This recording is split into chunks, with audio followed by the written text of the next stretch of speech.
Alright, I just finished this build here last night and I've been messing around with it. Figured I'd make a quick cell phone video here and share some first impressions. Got two EVGA for the Win 3 Gaming Ultras 390 Ti's. First thoughts here, the gap is not as bad as I thought. It's about a 1/4 inch there, and thought it'd be a little bit less to work with. In fact, I was kind of prepared to make a bit of like a duct that would funnel some air in there and kind of get what I can in there, but that's fine. I can leave just like that. Temps are well under control. In fact, on that subject, I'm running the benchmark here right now, and as you can see, that's perfectly acceptable. Got some mild overclock settings, but nothing too crazy. This is a ASUS TUF GT501, I think, case. Pretty big case, just enough. Still not enough for, you know, power supply and that kind of stuff. In fact, I cut out some extra holes there and put in some extra fans. I kind of rearranged things a little bit. I got like a little magnetic sheet of filter there on the bottom side. It kind of stuck onto these guys to give them a little bit of filtration there from dust, but not much you can do. I mean, this is not going to be a closed case system here. It's going to have to be like this just to keep temps under control. So it's just going to be a dusty system that you're going to have to constantly clean up.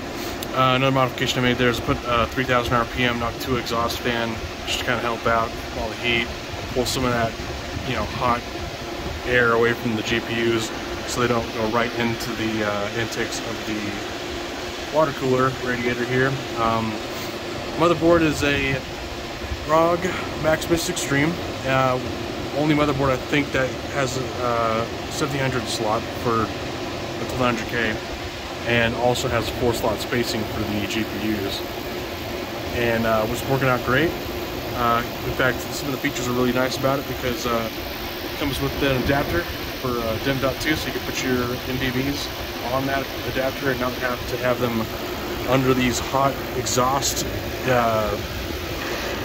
vents coming off of the graphics cards. In fact, you can't use this nice heatsink it comes with if you want to do SLI, because it takes away some of the PCIe lanes. I think it takes the bottom card down to 4, so you don't get the full NVLink capability. These adapters are alright. They don't make use of the communication pins there. Interestingly enough, these 390 Ti's here from EVGA have a light, an RGB hookup, and a fan hookup. So you can do that if you want, I guess, but it has been using all 150 watts from each of these guys right here, and a little bit from the board too. TDP of 480 for these graphics cards, and I've seen it spike to that, but not really that bad. Not as bad as I thought it was going to be. Just got the results here. I think I got 33,555 once. I think I'm like number 57 on the list or something. Some dudes I think are already starting to play around with LN2 and all that stuff. We got a 1600 watt power supply here. I've been working out pretty well. I thought power would be more of an issue. I did have to plug this into a separate circuit, you know, to make sure it wasn't going to flip the breaker. So I mean, by separate circuit, I mean it's on its own circuit, and then everything else in the room is on the room circuit. You got like the air conditioning unit, the monitor, and that kind of stuff. Actually plug this in elsewhere and run an extension cable over to it.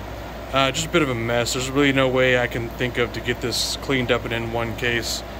I'm sure you could do it if you really wanted to make some kind of, I mean, sure you could get like the water-cooled editions of these. I think ROG is going to make some water-cooled 3090 Ti's. Maybe you can use, you know, some kind of like external radiator setup and still have a enclosed case for the rest of it. But I mean, it's not. This is just for fun. It's not really all that practical. Just a bit of an idea what to expect for the 4000 series coming out later this year. You're going to need a serious power supply, some serious cooling. Should be able to at least fit the power supply in there though. It's actually not that bad burning power from the wall. Let me check it again here and see if I can get the power reading. I just got a little mild core overclock and mild memory overclock there.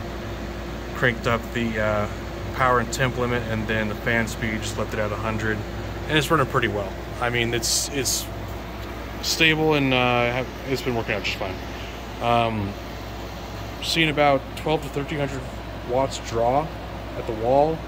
A little better than I thought, well within the 80% rule for the power supply here. I'm not worried about it.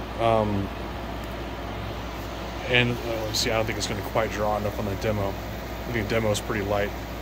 But my hat's off to anybody who can figure out how to make a clean build. I don't think anybody's really going to bother to try. I think most people doing this are just fucking around with you know, the overclock settings and trying to go nuts.